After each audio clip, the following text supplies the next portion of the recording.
Okay, so good evening, everyone, and welcome to the Foreign Correspondents Club, and welcome to Book Break. I don't know, I have this mask, which I'm in this cage, so I guess it's okay if I take off my mask.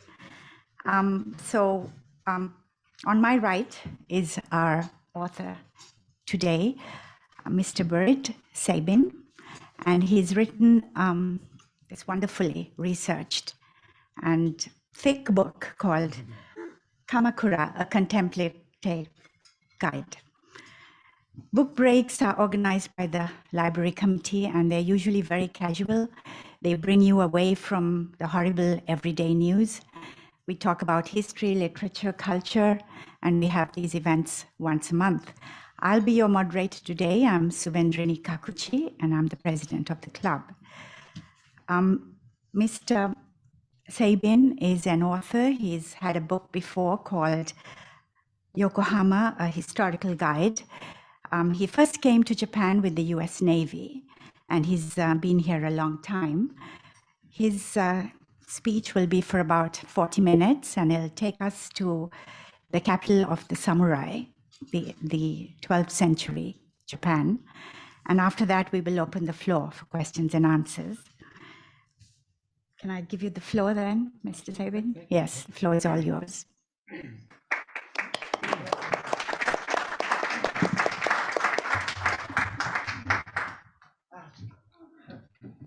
Do you mind if Mr. Sabin takes off his mask? Take off the mask, okay.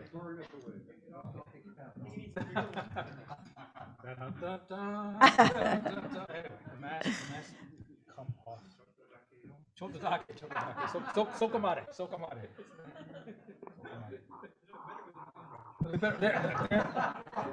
I knew someone would say that. That's why. Go to Shikoku tomorrow. Get me to Shikoku, sir. Okay. All right. So we're all set. Let's check this. Actually, I had one little slide. Okay. All right. Test. Okay, that works. Okay, very good. Okay. Well, first of all, I'd like to thank the FCCJ for inviting me this evening.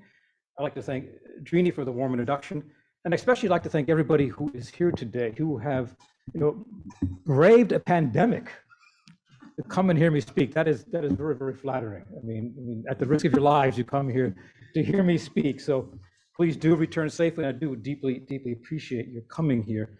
So this evening, yes, the talk about Kamakura, and I'm not going to take I'm not going to actually be a guide to Kamakura for you, because first of all the guide is in here, all the introduction, very great detail of the temples and shrines, etc. And if I were to explain everything, well, you wouldn't buy the book. Okay, that would be self-defeating. So I'm not going to be guiding you through in that. But actually, my intention is to take you like four aspects. All right, so four views of Kamakura. Not so much, and my intention is not to tell you what to see, but how to see Kamakura, how to appreciate, how to perceive Kamakura is the idea. And these four themes here. Myths and legends, lay of the land, signs, and finally writers.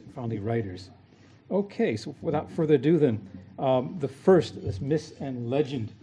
The singular there of legend is deliberate, okay?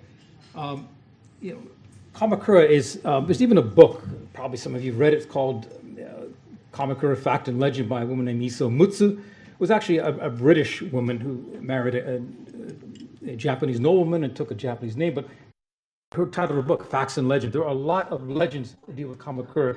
I'm just going to introduce a few that show you that actually what you're seeing, a lot of the nomenclature, a lot of actually the physical infrastructure, Kamakura, derives from legend, derives from myths, and then actually, in the end, actually give the anatomy of a legend. You think these things are old, but they're not old. They can even happen in our own times. I'm not speaking about fake news. I'm speaking about, something close. But anyway, how a legend can actually, in our lifetimes, can actually be formed. First of all, you have to consider, when you consider Kamakura, consider the age, okay? it was an age really of, of living, I would say living magically. It was an age where people believed in yin and yang, believed in, visitations and dreams, believed in apparitions, believed in inauspicious directions, all these things, heavy belief in. So things that, we would today not believe in, they believed in. And a first example actually deals with Hase Kannon Temple, one of the premier spots in Japan.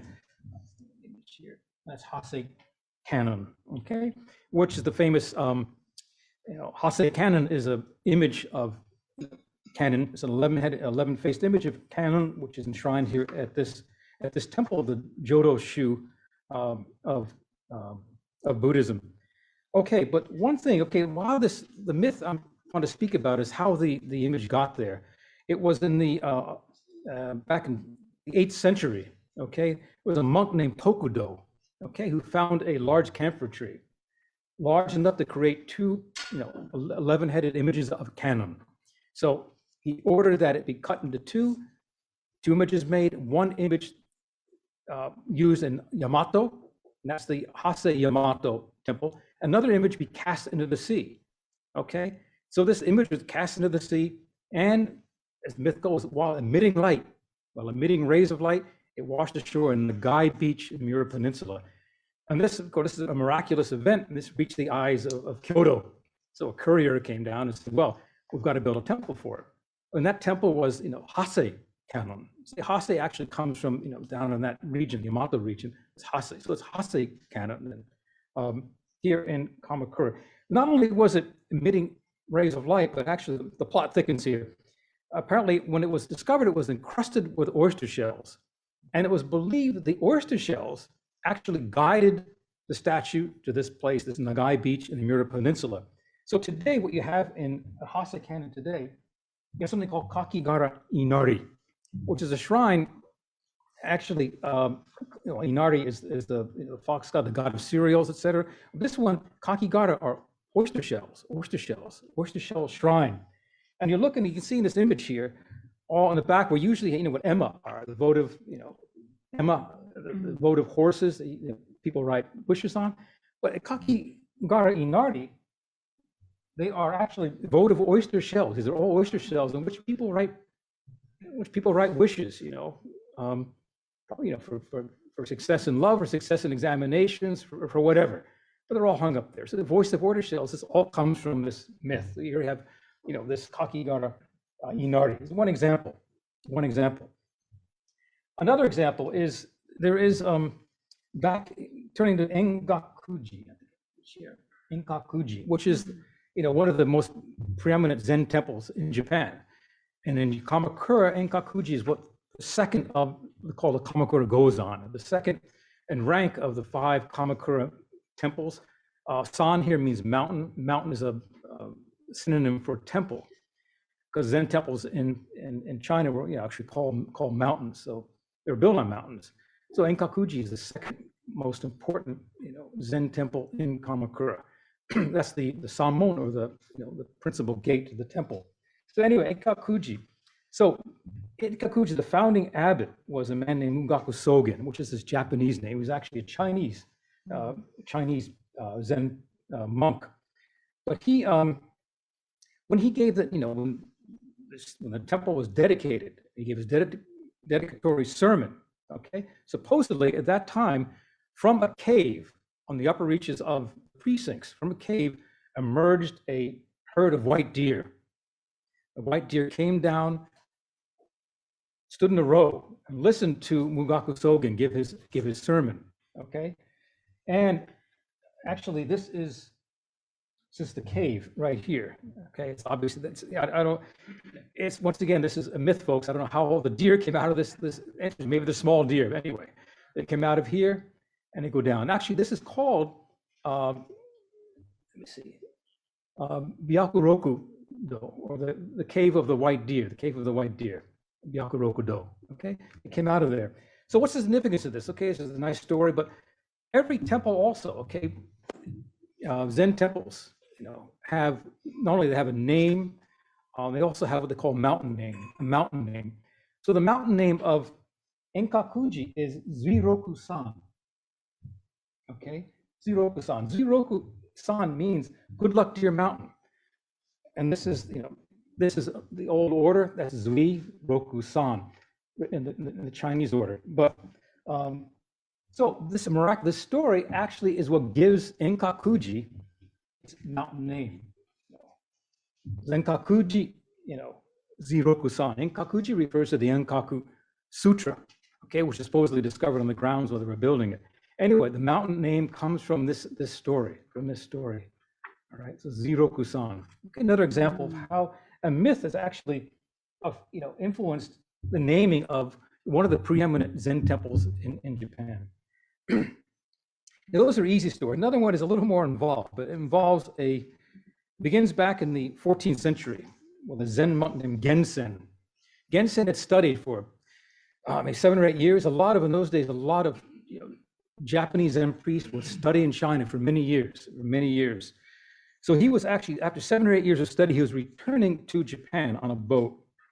Obviously, on a boat, there's no planes in those days, so that's a pretty obvious point. Returning on a boat, when on his way back, then a tempest rose. And the mast was about to snap. The water flowed down over the ship like a cataract almost. The ship was on the verge of being swallowed by the sea.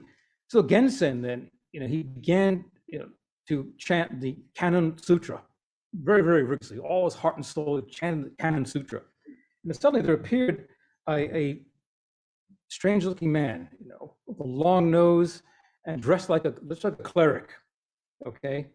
And he said to Gensen, well, since the Buddhist monk has prayed with all his heart and soul, I'd like to help you. So this strange being with a long nose directed the ship's crew, okay? Directed the boat and directed the ship's crew, basically became, this wonderful seaman, and got the boat to Hakata, crossed the tempest-tossed seas, arrived at Hakata, and he was saved. Thereupon, the stranger vanished, okay? So Gensen then later, as his career evolved, he was ordered to actually found a temple in Shizuoka, Western Shizuoka, okay? A Zen temple of the Rinzai sect of Zen. So Gensen was on his way, crossing the mountain. Who does he come across? Once again, the strange figure in the clerical garb with a long nose, okay? And this time he says, I'd like to become your disciple. And Gensen says, I know nothing of your origins. And you're only partly dressed as a monk. He says, well, that's true. That's why I'm called Hanso. Hanso meaning half monk, okay? And Gensen, so I said, if you take me in your service, I will serve you for the rest of my life, the rest of your life. And so Gensen did. Hanso served him loyally. When Gensen passed away, Hanso again disappeared. Now, that was back in the, probably in the 14th century. Jumping ahead to the 19th century, Ozora Kondo, the Abbot of Ken Choji, which is the #1 Zen temple among these mountains. I said the 5 mountains, the #1 mountain is Ken Choji, preeminent, Zen institution in Japan. Okay, so Ozora Kondo in 1890 saw in a dream, you can guess, Hanso appeared in a dream to him. And this time Hanso says, look, if you invite me to a place of purity in the Kanto region, it will prosper and receive many blessings. So the abbot said, well, that sounds like a deal I can't pass up. So he invited Hanso. What we did, Hokoji transferred, that's something called kanjo, which is the way to ritually transfer a deity to another temple. It was done all the time. It's probably still done today. So Hanso was ritually transferred to Ken Choji. And Ozora Kondo, the abbot, chose the place with the best view in Ken Choji, which is very, very far in the back, on a high, actually near the Tenin hiking course, okay? Someone's nodding, maybe they've been there before. The wonderful view. And so that was the best place for the best view. He chose that, and he supplied, and he built a shrine to Hansobo, okay? And so Hansobo then is actually, Hanso is the guardian, god, Shinto god of Ken Choji, which is a Buddhist temple, which is a long story, but this Japanese syncretism. Anyway, so he built the shrine, and and Hanso was enshrined there.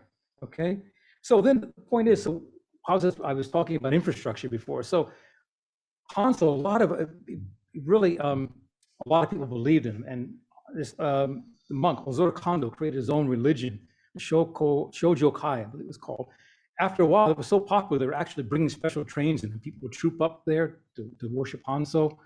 And actually, there used to be a lot of little tea houses there along the way, where the pilgrims would stop and eat and drink and get on little hoppy coats and go up there.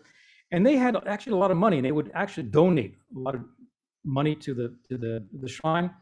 And to commemorate the donations, they would build these they call karasu tengu, which I translate as long-nosed raven men.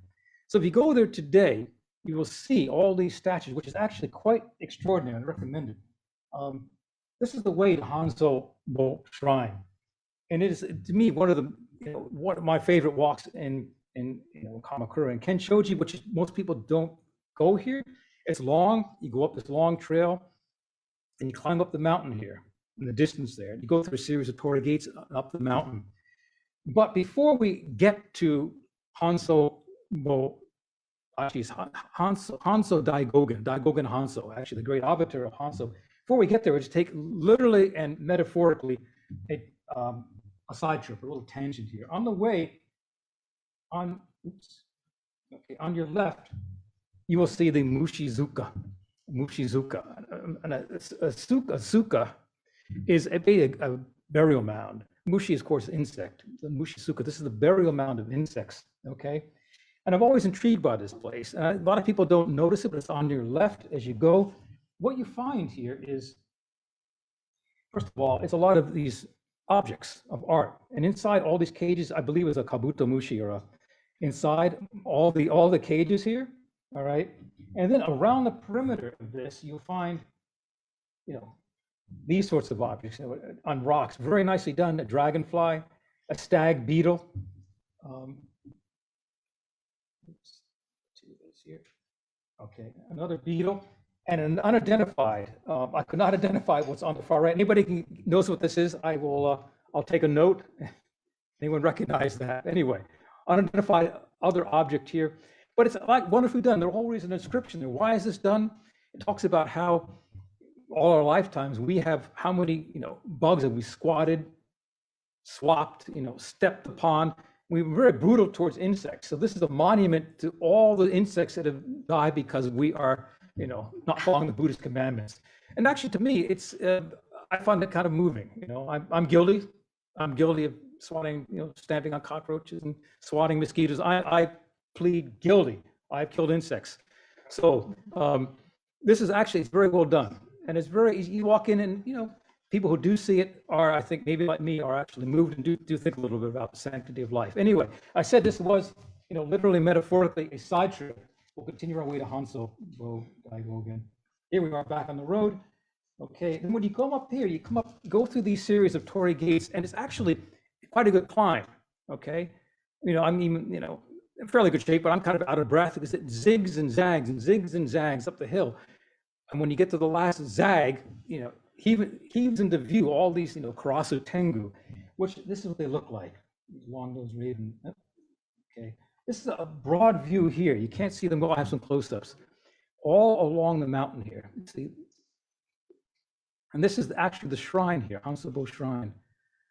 Okay, from up here you get a very good view of Ken Choji, and in the distance you can see the Sagami Bay. Also, very good view. You can see Wakamiya Oji, et cetera. So very, very, very interesting. Here's some close-ups of these. Okay, right here. I said once again, these are guardians of Hanzo. Okay, this is the guardian, the god, and these are gifts from parishioners to commemorate their own donations of money.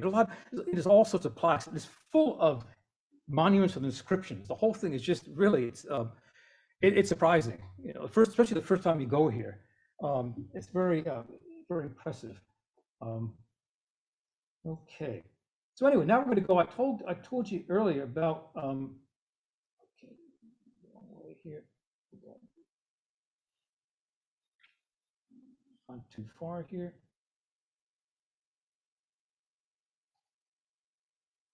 Don't look at this, folks. I'm lost. Let me see here. Let me see. I want to go back to that other image.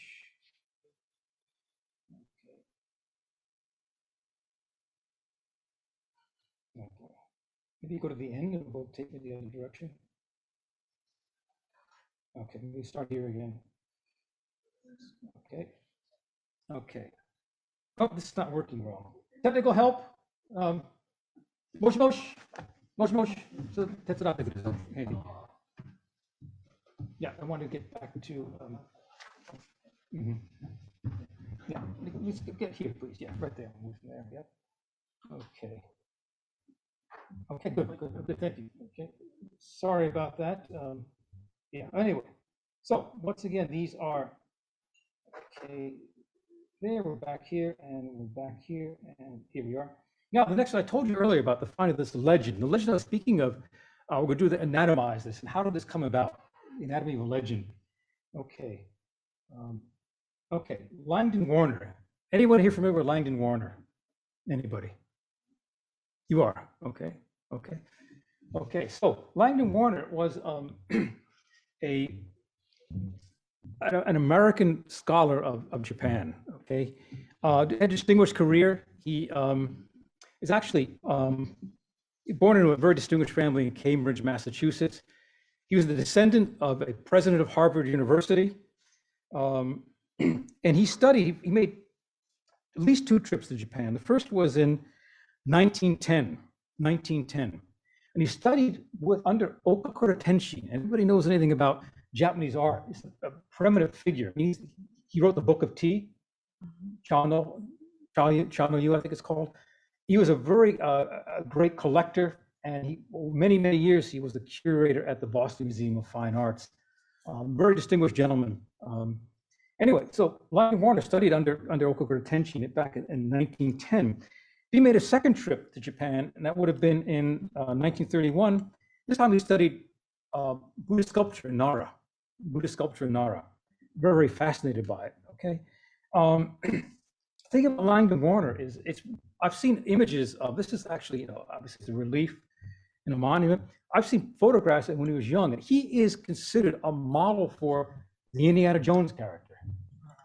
I've seen the images of young, and he looked, when he was not just Japan, he's also the China as well, especially in the outskirts. I saw him in his leather jacket and his cowboy hat, very dashing figure.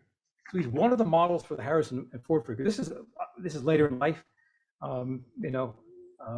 He's wearing a bow tie here, but anyway, Langdon Warner. All right. Okay. Very much later on, he also himself became a Harvard professor and expert on Asian art and Japanese art in particular, which he had a deep affection for and was very, very knowledgeable about. Okay, so then this relief here is actually on a monument on the would have been, I guess it's the west side of Kamakura Station. I have my directions correct. It's on a little plaza there. Most people go out the omote, don't see this. It's on the other side. It's on the other side. It was moved recently. And this monument stands, and this is what it looks like all together, right? It's rather tall, okay?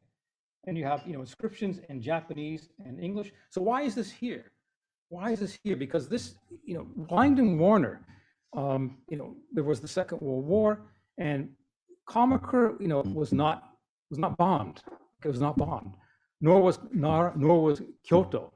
So Langdon Warner is credited with saving those cities from bombing. Okay, credited with saving cities from bombing. And now here is a kind of translate this, put this on another. This is what it says, partially on that. Okay, and this culture takes precedence over war. Okay, I'll give you a second to read that.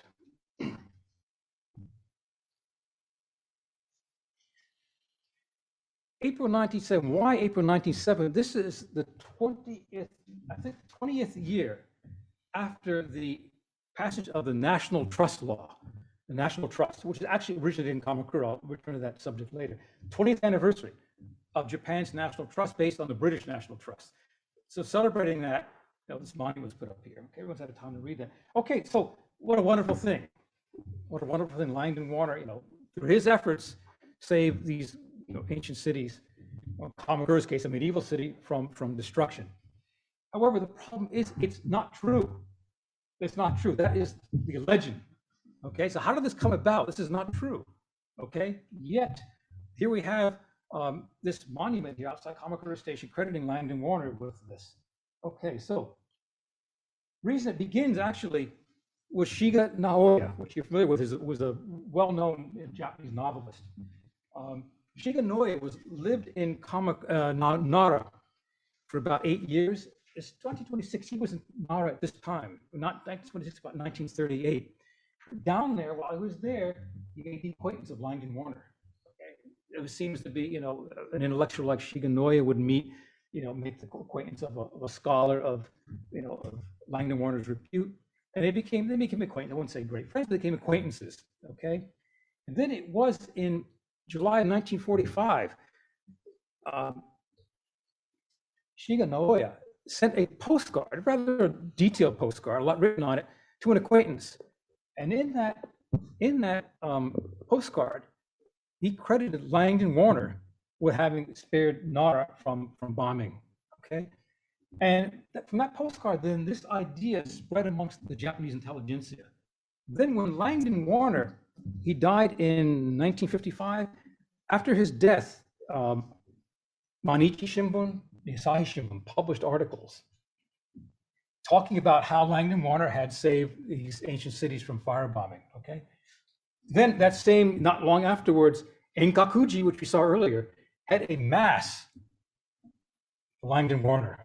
Okay, once again, why Enkakuji? Why Kamakura? Langdon Warner lived in Nara, never really Kamakura.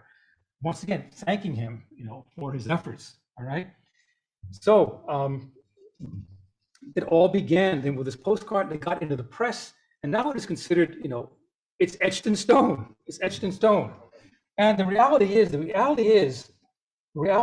that Kamakura and Nara, I should say that Nara and Kamakura were spared simply because they were far down the list of bombing targets.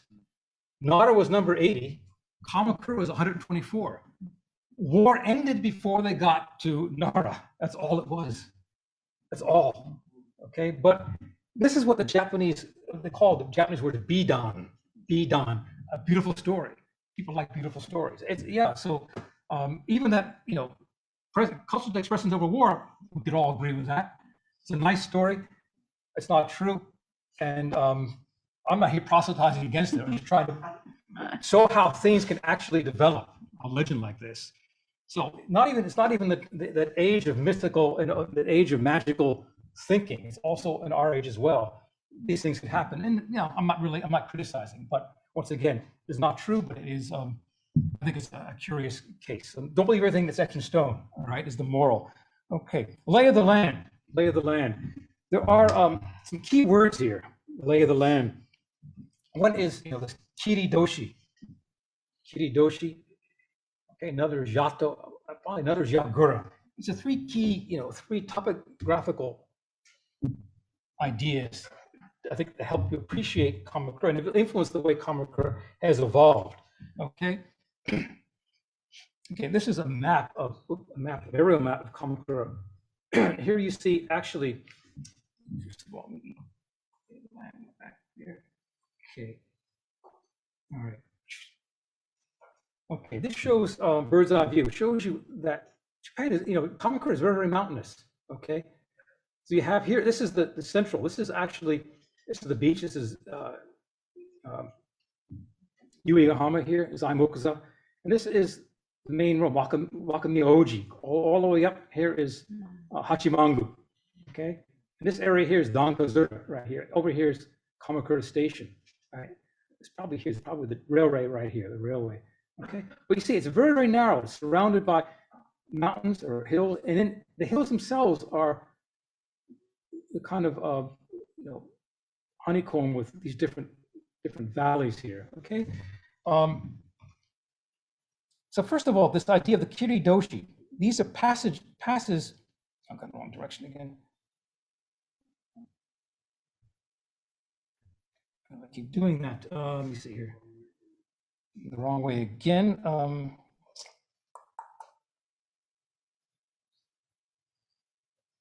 here we go. This is the right way. Okay. Okay, Kiridoshi. Okay. The basic passages cut through, because Kamakura, there was no way to get in other than the city. You had to make passes, cut through to give entrance and exit from the city. Those are the Kiridoshi. Literally means cut and through. Kiridoshi. Gaibutsu Kiridoshi. Okay, this goes actually past the Gaibutsu. That's where it gets its name from. It's very short. You can walk this in 20 minutes, but it's a very, very interesting walk. Very interesting walk. And altogether, there's 7 of these. I'm introducing the 3 that are the most scenic. I've walked them all. I've walked some that are less scenic and not, I wouldn't recommend. This is very nice, 20 minutes, and it's beautiful. It's beautiful to walk through. And theoretically, you can actually, some of the places you can see the cut marks here. Theoretically, stones are also put here to impede, invaders. This little Ishioki. Another one is the, this is on Asahina Kiridoshi. This goes from Kanazawa to over Junishi, which is on the far side of Kamakura.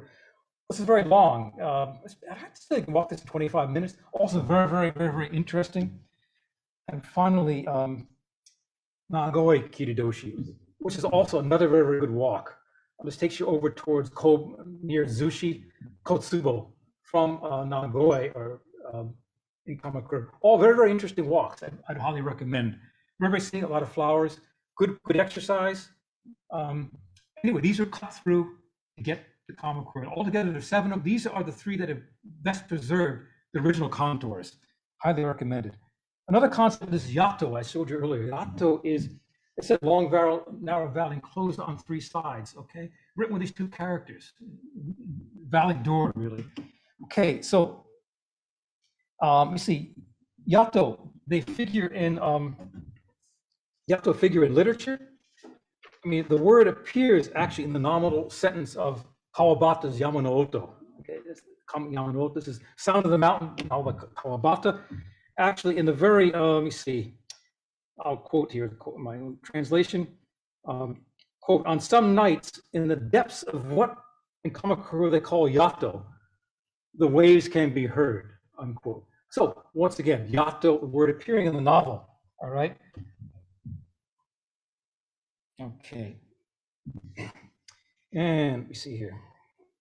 Also, the word, how's the word used? Okay, people, you don't go to Kamakura and say, you don't hear people say, I live in that Yato, I live in this Yato, that's a pretty Yato. The word's not used like that. Satomi Ton, another novelist, in an essay in 1963, he says, he has a sentence in a Mainichi Shimbun, that Yato doesn't get much sunlight, unquote. So up until maybe 63, it was used like that. I've talked about the word is no longer used. It's passed into history. It's used in venues like this when you have someone talking to you about history. That's when it's used. It's not used that way. But actually, there's like altogether there are 43 of these yato in Kamakura. They say 43, and what they do is they give the city this beautiful labyrinthine, almost enigmatic, complexity. Okay, and there is a my knowledge, the 3 very good films set in Kamakura. One of them is a film called Banshun, directed by Ozu Yasujiro. Translates as Late Spring.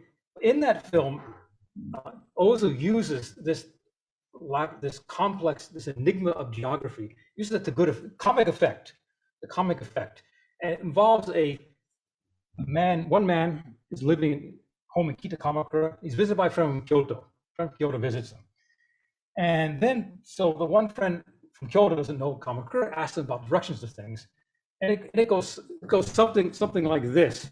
The visitor from Kyoto says, so the ocean's over there. Is the ocean over there? No, it's over there. Yeah, Hachiman-sama is over there, right? No, it's over there. Well, okay. Then where's Tokyo? Tokyo's over there. So that's east? No, that's east. Since long ago? Yes. So that's why Lord Yoritomo establishes shogunate in Kamakura. It's an impregnable fortress. A very, very funny scene in this film of Banshin. And of course, if I could, I'd like to sit on the, Ozu always shot things, people aren't sitting on tatami, but you wouldn't be able to see me if I did that. Anyway, so it's used in that sense, Ozu uses the great effect there, that complex geography. So Yato also, the word, when it's used in combination, okay, it actually pronounced yatsu. This case, this is oyatsu here. This is a very, very, the O here is called O because this is actually Hachimangu. This is the Sagami Bay. This is Wakamiya Oji here. You're looking, this area here was where it was called the Niju Shukubo. The homes of the 25 priests. Hachimangu used to be a shrine temple. So they had priests, all their homes were in here, okay? And after that, after it became only a Shinto institution, they were all, they disappeared. But the thing is, here in Oyatsu, they wanted, then the developers got in the crowd. They wanted to develop this, build mansions, okay, and supermarkets, And then this one man named Osuragi Jiro, other, literati in Kamakura formed a movement. And the movement was to preserve this, and they succeeded. And that was the beginning of Japan's National Trust, which, remember, the Langdon Memorial Monument, 67, that was the 20th anniversary of this, which was established in 47. This is when this thing, this movement, 67, when this movement came. But this is actually a classic Yato here, long and narrow, okay? And it was preserved. Nothing's there today. It's just an empty field, which is it's a good thing. We have enough mansions probably. But anyway, that's one example.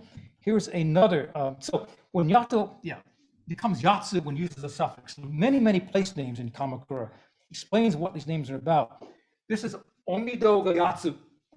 Omido Gayatsu. Omido refers to a temple here, a big temple built by Yoritomo called Shochu Joi. Its nickname was the Omido, the great temple. It takes the place name, that's the place name, Omido Gayatsu.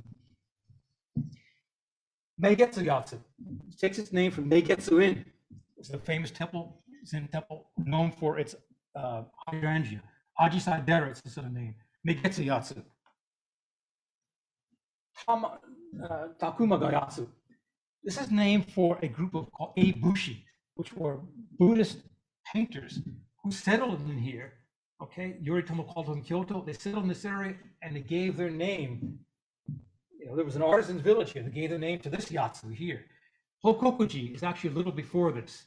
Anyway, Takuma Gayatsu. We could go on and on and on. I said there are 43 of these. I'll stop here. Okay, but anyway. Okay, so the Yatsu.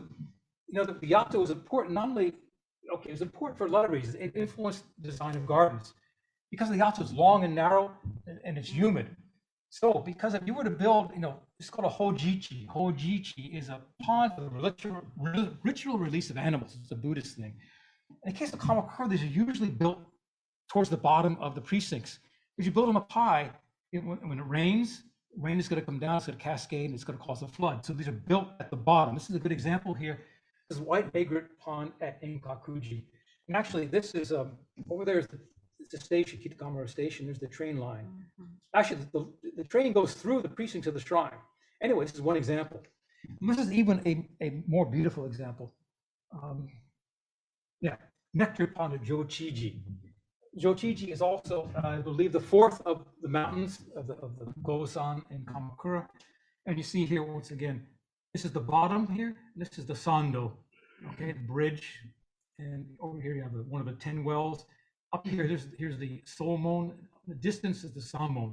Very, very one of the prettiest approaches in Kamakura. Maybe the other one being at Jufukuji, which is over in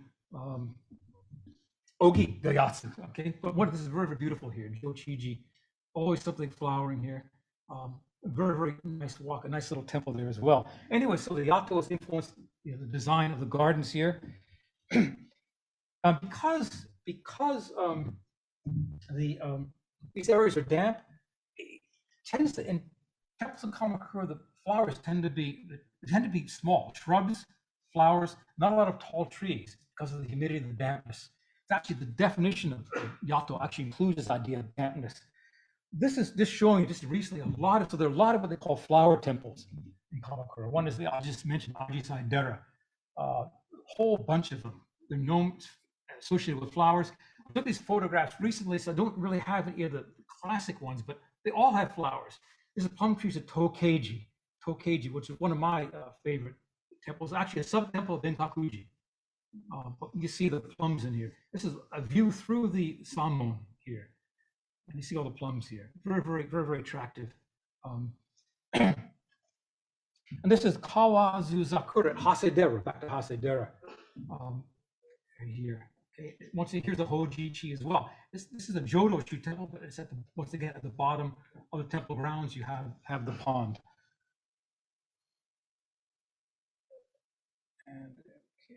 And there's another also Hasedera, Shidare Zakura, or a weeping Zakura. These bloom early. I took these photographs probably in the last weekend. So at Hasedera also. Really a lot. This Hasedera too, highly recommended. It's almost like a little. It's a place you could actually bring children to, and they can have a good time. There's so much here to see. There's caves and there's things you can spin. There's a museum. It's a very well done. It even has that rare avis in Japan, literate English explanations of things. So very, very highly recommended. Very, very significant. One of the probably the prime destinations in Kamakura, Hasedera. Kosokuji, which is actually next door to Hasedera. Many people don't visit here. This is another flower temple. Very, very attractive Samon here. And go inside, and here once again we have a lot of plums and other flowers as well here in bloom. A lot of ume also to say, because of all these different yatsu, the blooming period is different. So you have, because of the different orientation, some are facing west, some are east, etc. You can find plums in blossom in Kamakura for a long period of time. Okay, here's a lot of examples here I've just shown you.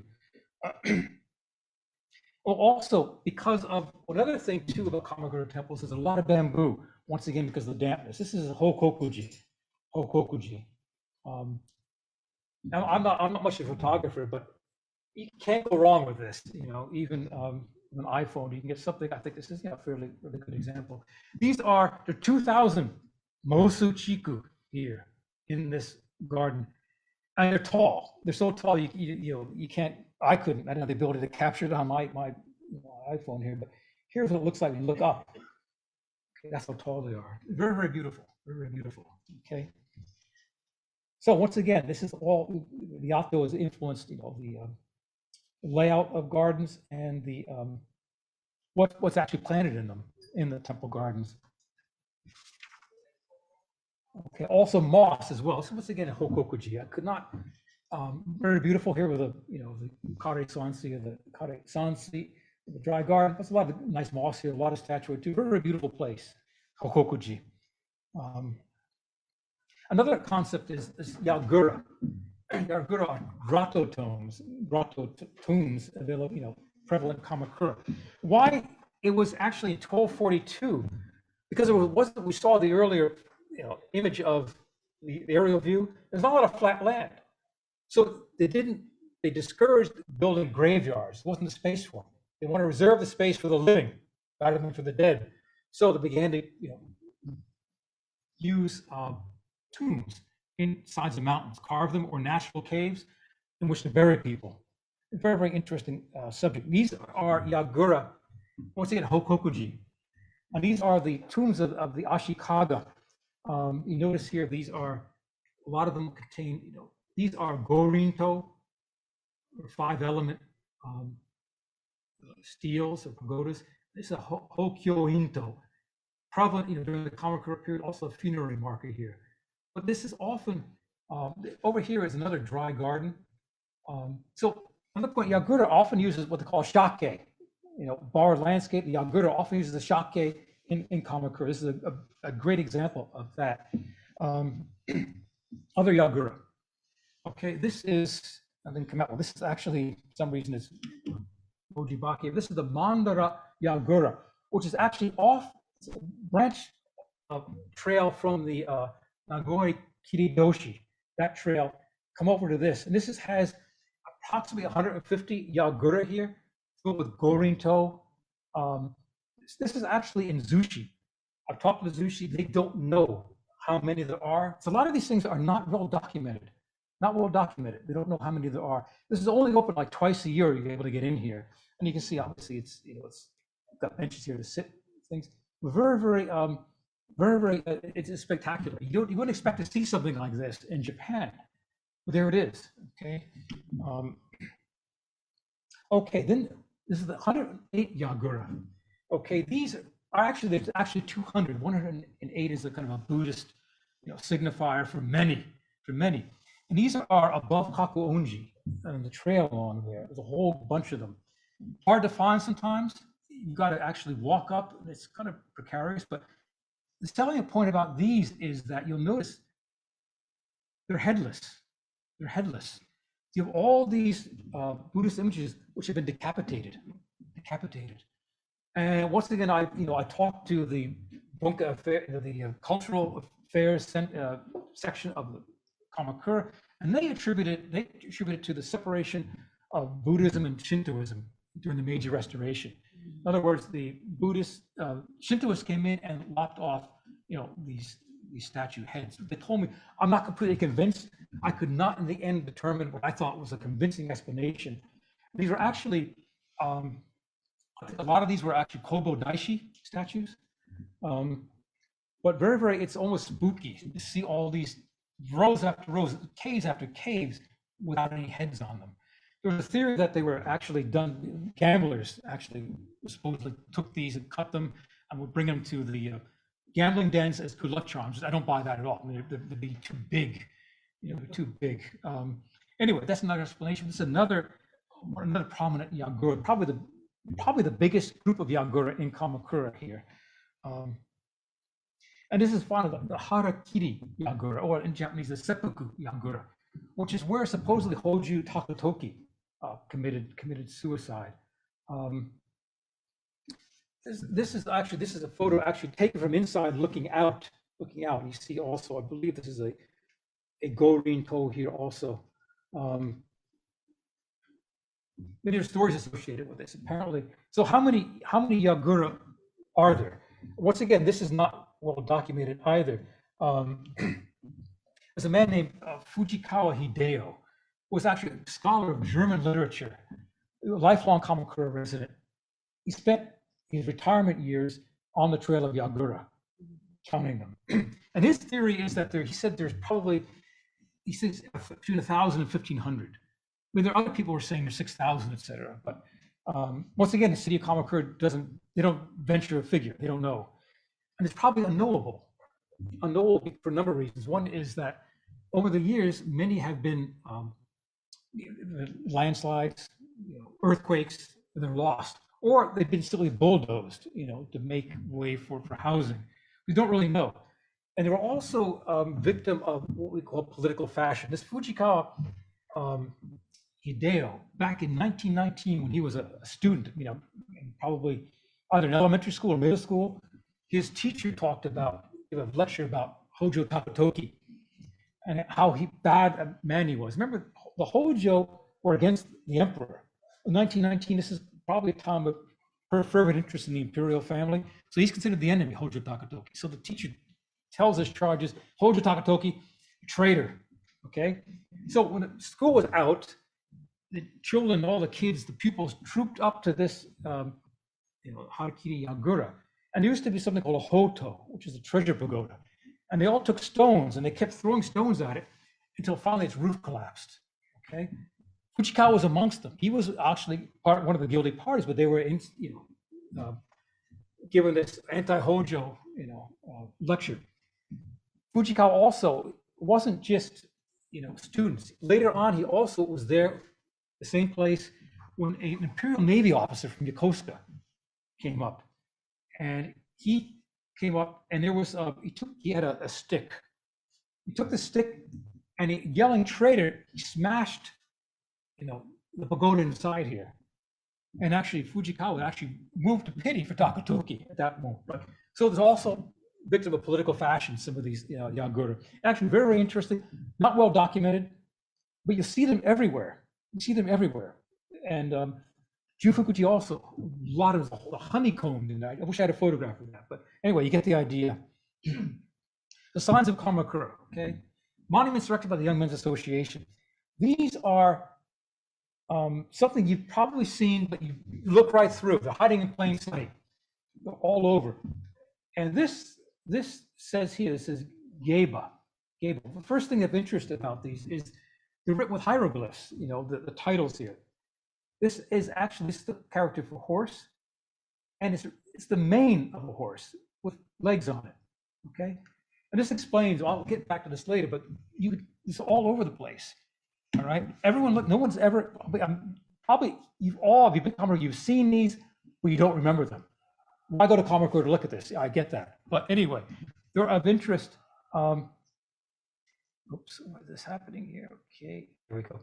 So they're all over. And actually what you can do is, what's important about this, what's significant is this shows you we'll do this here. That's the site of the Yagura Bakufu, which is actually Yoritomo's Bakufu. For those of you who've been watching, you know, the NHK, all right? And then, okay, that's happening. There's a little glitch there, okay? Okay, so the East Gate and West Gate. These show the, okay, now, this is, sometimes this does not work right, okay, so the two gates of Yoritomo's palace, and you can see where the two gates are, you can see where the monument is to where his mansion was, you get an idea of what the original setting was, okay? It's one thing. This also shows Dankazura, okay? Dankazura. This is the walkway that was made here by Yoritomo in petition for safe delivery by Masako, right? Dankazura, okay? One of the original, you know, part of the original city of Kamakura, and that's what it looks like. If you've been to Kamakura, you probably all walked along this. In the distance is Hachimangu. Anyway, these are all, I should back up here, they're all built, these monuments are raised by the Young Men's Association. The earliest is 1917. It's over 100 years ago. Probably through about 1940.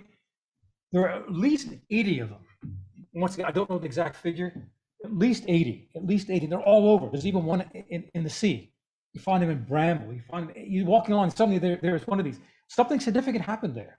So the whole history of Kamakura basically is on these monuments. And so I told you earlier about the Yagura Bakufu. That would have been, this is what you got, Hachimangu. That would have been over this area, east and west gates. It's over right over here. That's where Yoritomo's mansion, his palace was basically, the Yagura Gosho, I think they called it, right here. Anyway, so, and this is the third tour. Over here, these are the Genpei Ike, the two ponds on left and right. And there's one to the Genpei Pond, okay? Genpei Pond was actually founded by Masako. Okay, I'm probably running out of time. I won't go into a lot of detail about this, but once again, this is something significant here. And the point is, why are these interesting? I told you let me see. Finally, then, site of I told you earlier, Shocho-juin, that great temple that Yoritomo built. Once again, it's hidden in the brush here. This is where it was. This is, once again, Omido Gatsu. Omido is Shocho-juin, another name for it. That monument is actually in the foreground of this photograph here. So the point, this actually means Geba, dismount your horse. Before you went any further, stand right, you're supposed to get off the horse here. That's what it says, Geba here. What I said, the reasons, it shows you where the city was. Also, I'm moved by this because these young men put all this effort into building these. And I find that very moving. Preserve the history of Kamakura, the effort, the money that went into this. And it's all, my record is all fairly accurate, what they've written down here.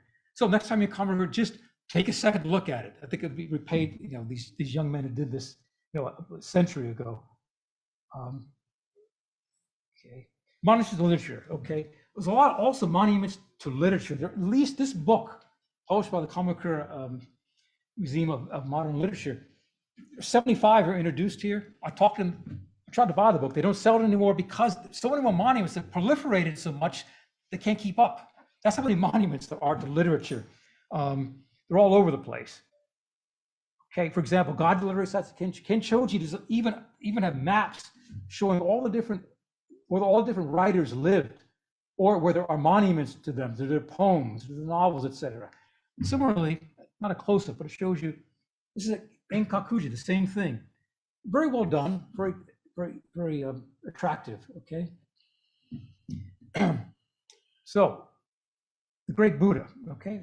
We're not going to talk about the Great Buddha per se, but we're going to go back and look at another monument here, okay? Wakaba Yosono Akiko. Okay, this is a very, I'm sure the Japanese in the room all recognize this, a very famous poem. Now, okay, it's about, Shakyamuni, okay, is the historical Buddha, okay? Historical Buddha. So this is the poem about the historical Buddha, about him being in this grove in summer. But the thing is, the great Buddha is not the historical Buddha. The great Buddha is Amida Nyorai. So Yasano Akiko made a mistake. Remember I said earlier, don't believe everything that's etched in stone, okay? It's also a mistake was made on her part. What she really was very upset about this, and she wrote another poem, which was not as good, and her poem, her poet friends said, don't use it. This is though it's a mistake, it's a great poem. And they said the sermons of priests are different, it's not literature, so go with the literature. Okay, so she stayed with this. And one thing I just like to point out here, this idea here, this Natsu Kodachi Kana, a grove in summer. That's the point that the great Buddha is outdoors.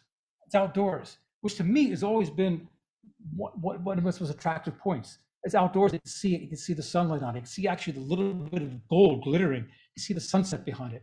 You see it's almost animated because of the play of light and shade every morning and evening, it looks different.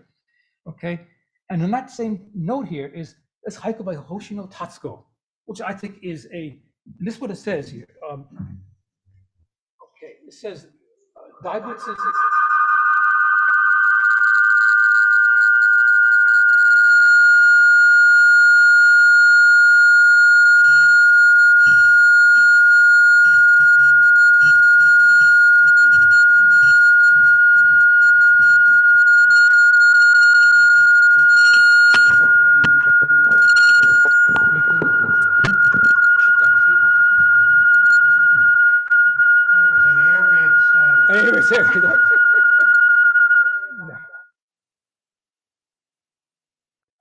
But anyway, so the point here, this says here, it says, let me see.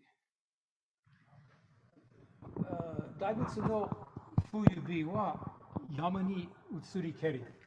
Okay, the winter sun.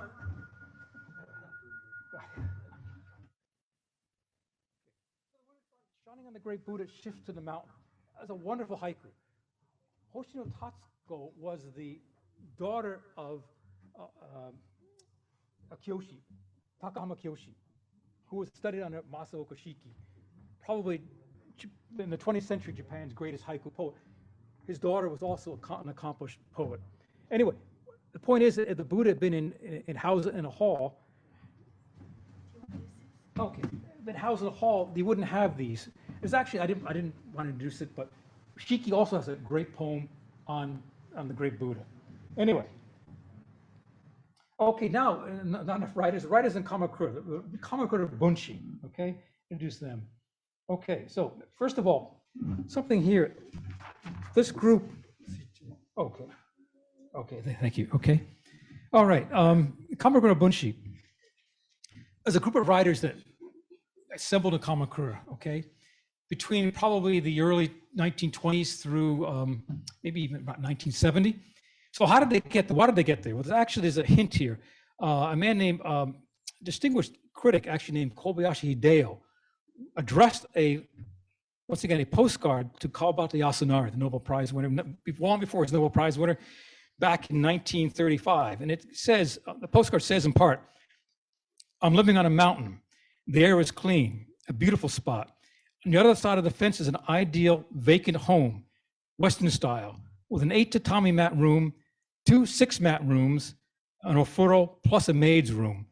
The rent is 18 yen. 18 yen. Fukuda says you should get down here. Won't you come?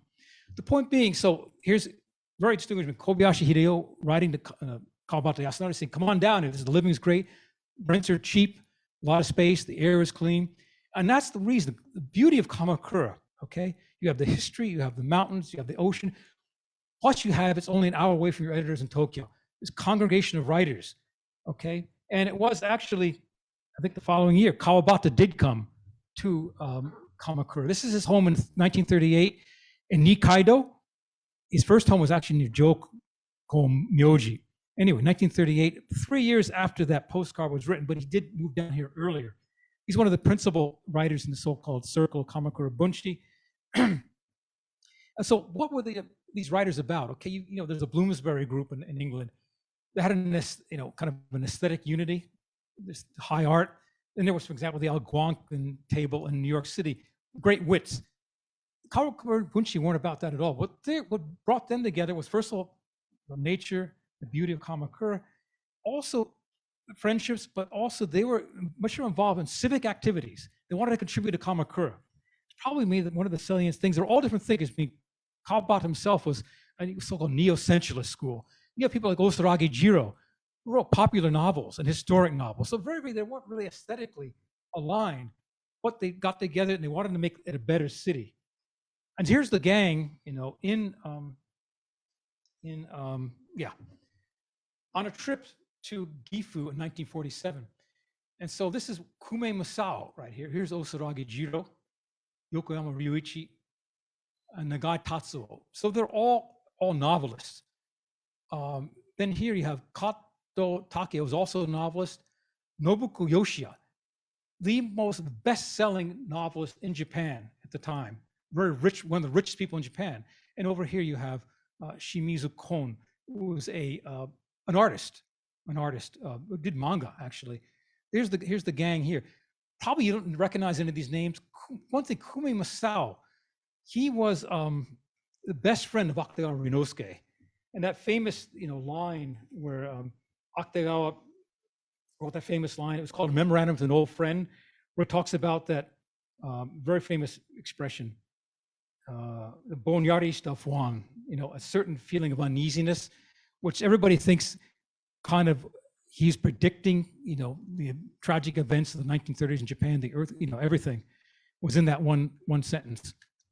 Okay, but Masao was that letter was addressed to Kume Masao. He was Akutagawa's best friend. Okay. Once again, I was talking about this is something the Bunshi established, the Kamakura Carnival. Here, Osarage Jiro and Kume Masao with Betty Boop. Okay, all right. Okay. So the writers? What did they write? What did they write about Kamakura? These are some representative books. Homecoming by Osarage Jiro, The Anjo Brothers by Satomi Ton, and The Thousand Cranes by Kawabata, Sound of the Mountain by Kawabata, and also Voice of the Bamboo, Flowers of the Peach, also by Kawabata. So these are books that will actually, novels that introduce Kamakura. Finally, gonna move along. Kigenin is a subtemple in Kakuji. And here's Kigenin, again, a very pretty spot. Okay, and this here in 1894, Shimazaki Tozan stayed, very famous novel, stayed here for a period of 2 different times, a month each, okay? He was a teacher, but he had a problem. He fell in love with a student. It's a big problem. So he retreated to, didn't get himself to a nunnery, but he got himself to a Zen temple to try to sort out his life. And then it was the following year, these 2 gentlemen lodged at Kigenin, okay? Kigenin. The one on the left, the gentleman on the left, actually, 16 years later, described the experience here. These 2 gentlemen were nearly 3 years apart in age. They were both students at Tokyo University. They both were scholars of literature and language. 16 years later, the one on the left wrote this novel called Mon, okay? Mon, right? This is the first edition of Mon, all right? In which he describes the other person right here. No, it's not the right person. Well, okay, that's Soseki there in 1894. And the other person, actually, according to the novel, he describes him as an arhat. His novel, both of them appear. Soseki appears, and this other person, he describes as a koji, a Buddhist layman, talks about how he looks like a person who's been in nirvana. He has the face of a bonze. He can even mingle with the bonzes and go out and attend funerals and get free food, et cetera, et cetera. That other person was, no, it's not it. Not Awari, anyway. Anyway, well, okay, I'm going to stop here. I'm getting a lot of bad news. But anyway, the point was the other person, okay, did not. So Seki left. The other person achieved enlightenment, and he was leaving. Shakusoan, the abbot of the temple, gave him his Buddhist name, which was Daisetsu. Daisetsu, which is great simplicity. So that other person was Suzuki Daisetsu. Suzuki Daisetsu. So Suzuki Daisetsu and Natsume Soseki were together in this sub-temple for a period of 2 weeks in 1894. Okay, Soseki wrote about that in the novel Mon. Okay, and so Suzuki left from America, where he became the great proselytizer of Zen. Man, if I had to identify a Japanese who's had the most influence on the world, I would name Suzuki Daisetsu. Tremendous figure, tremendous mind, a person to be emulated. Tremendous influence on American, European culture, on world thought. Soseki, arguably Japan's greatest novelist. But so they were together for 2 weeks. I find a very, very fascinating thing. So Suzuki achieved enlightenment. Soseki left Enkakuji unenlightened. Now, I've talked here a long time today, and I'm sure you have not achieved Satori from listening to me, but I do hope you've been enlightened. Thank you very much for your time.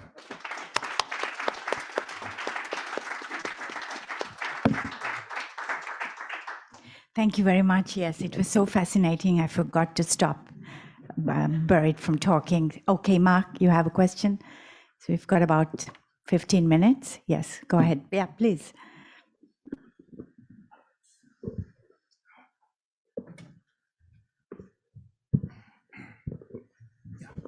Oh, thank you.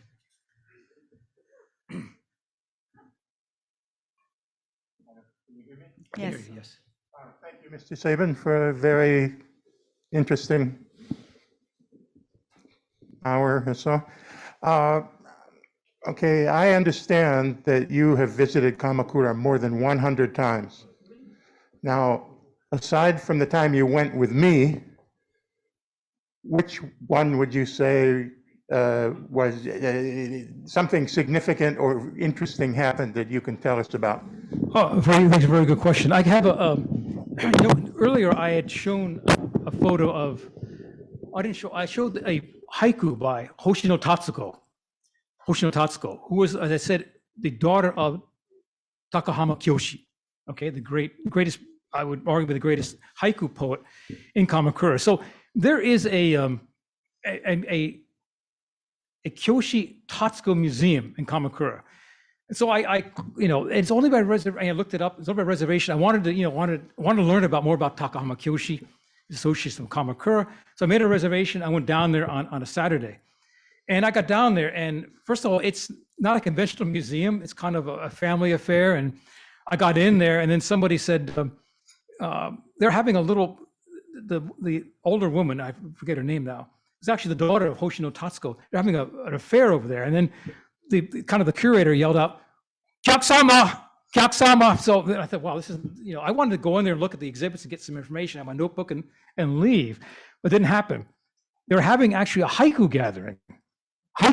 So I began to get nervous, and I think, well, I don't really want to go to a haiku gathering, but anyway, they invited me to join them. So this group of haiku poets gathered, and they had a meal, and a lot of beer, and more food than I could eat.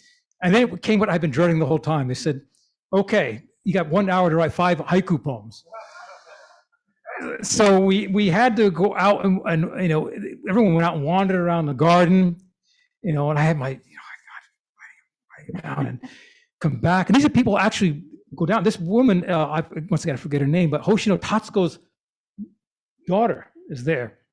And this is to give you an idea who this person was. I mean, her grandfather was Takahama Kyoshi, was actually a disciple of Masaoka Shiki, knew personally Natsume Soseki, taught haiku to Akutagawa Ryunosuke.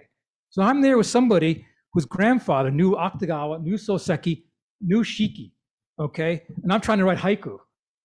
So that was memorable. I went out and I managed to come up with 2 in an hour, okay?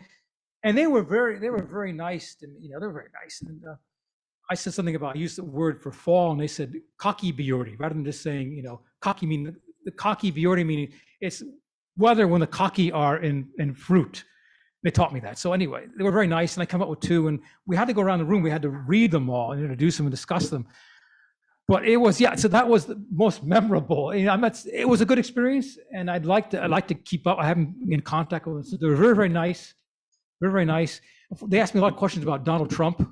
So that was that period of time. But so that was probably maybe one of the, there have been many. That was a memorable experience, though. After my experience with you, Mark. And, Well, we almost got kicked out of that tea house Exactly. when I started singing an obscene ditty. Yes, we did. Yeah. You almost kicked me out That's also. another So story. Anyway. Okay, sounds like a wonderful Kamakura afternoon anyway. Any other questions? Yes, please. Yeah. Can you come up to the microphone, please? Identify yourself as well.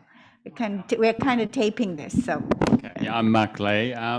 Where are we at with the UNESCO World Heritage with Kamakura? Okay.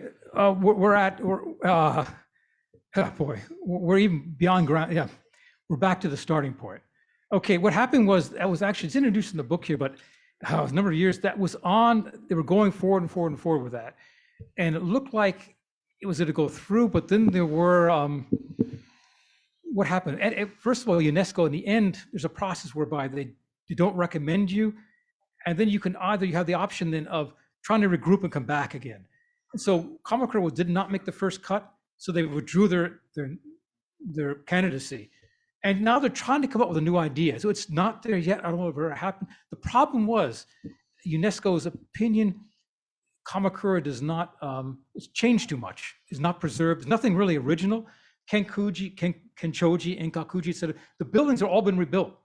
Even the Butsuden, the Buddhist hall, is from 1964. Things were lost in the 23 earthquake. That was a big loss. Even before that, there's only one building in Kamakura that's a national treasure. That's a Shariden in Kakuji. But even the Shariden has been rebuilt twice. So there was nothing original. There's too much.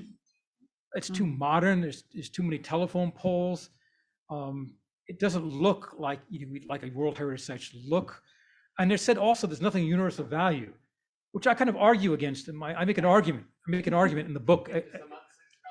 The Guma. I've been to the one in Guma. That wasn't very impressive with the filature there, but yeah. So I argue against that. But it's still the regrouping. The old idea was the concept was the samurai Kamakura, the samurai capital was the old concept. They got rid of that concept and then they're rethinking it. So I don't know if it'll ever happen. Unfortunately, too, the judge that came down, actually, they sent someone to come down and make an inspection. He was Chinese. So that's not that was, I thought I read that and said, this is not good. Well, thank you very much. Thank you very much. Yeah, hopefully it'll help. But that's where we're at. It's still regrouping. More about politics. It's like Nobel Prize. It's a lot of it's politics. I've been to a number of places that are World Heritage Sites I didn't think much of. The natural ones. Massively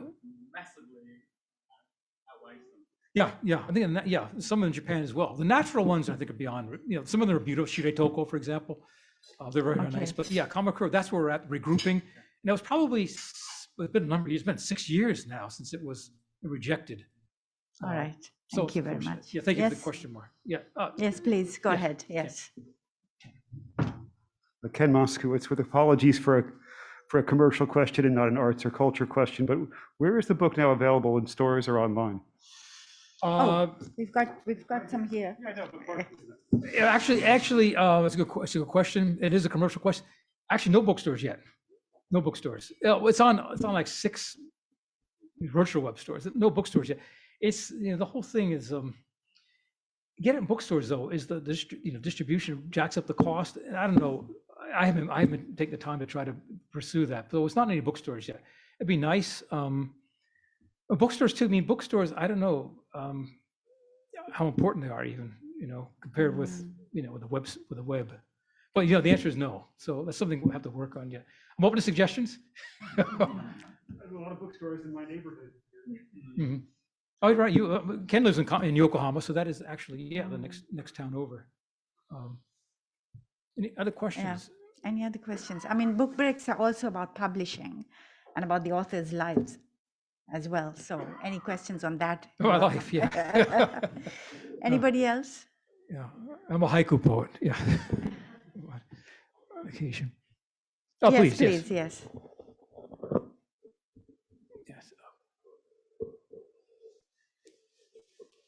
I think it was a very interesting talk. Your talk was very interesting. I mean, enlightening, at least for me, because I learned something. But one question, I mean, you showed very good pictures. Actually, the photos, the imagery is very good. So the Yagura you were trying to explain, but I did not quite understand. If you can say a little bit more. Okay, about sure. the Can I, Yaguras. can I just have your name also? Yeah, Yes. my name is Shashwati. Yes. Thanks. Sure, thank you for the question. Yeah, the Yagura, well, it's getting towards the end and I was kind of rushing there. It's probably, I'm sorry, my explanation was lacking. But back in 1242, the Kamakura government issued an edict saying no more burials on flat ground. So it was a necessity then to build in graves on the sides of mountains. That's how that began. And the Yagura too, well, very, very undocumented, but some of them are natural caves, some of them are dug caves.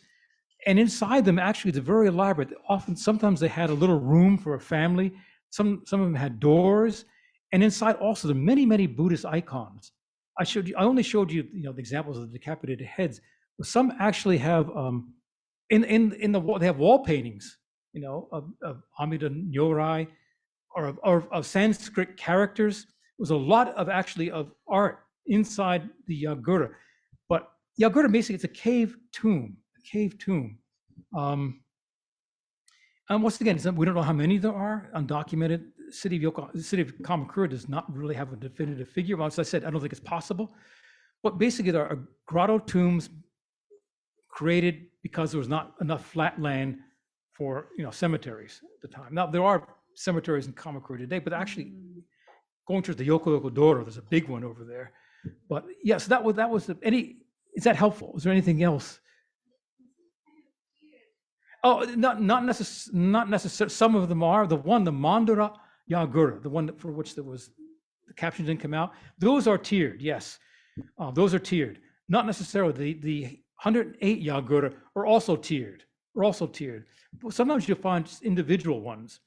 And Jufukuji, which is actually a lot of them there. Which you actually have the Yagura for Sanetomo, Masako, and actually Takahama Kyoshi. Osaragi, Jiro, they're all there. Many, many people are there, but they're not tiered. They're just all along the cliffside. And Isomutsu, I spoke earlier, wrote Facts and Legends. She's also buried there. So her family is there. So not necessarily tiered. I just showed the Mandara Yagura because it's very, very spectacular. That's unusual. Usually they are not.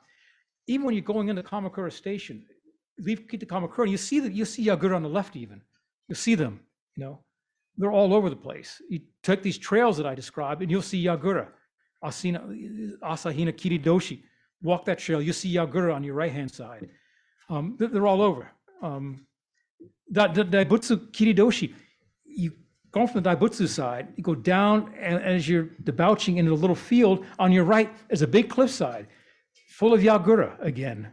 They're all over, but not necessarily tiered. No, not necessarily tiered. And there's a lot of things, I don't think I looked into this. There are a few books on it, but they're very, very thin. They don't give a good explanation.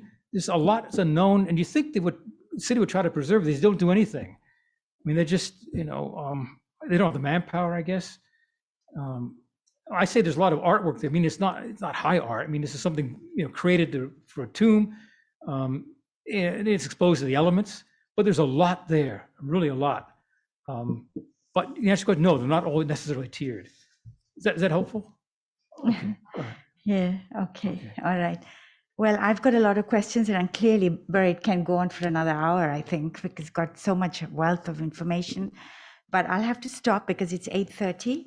The book is available, and Burritt will sign whatever you buy, and we can continue the conversation in the bar, actually. So, so thank you very much for coming, and I hope you had a great evening.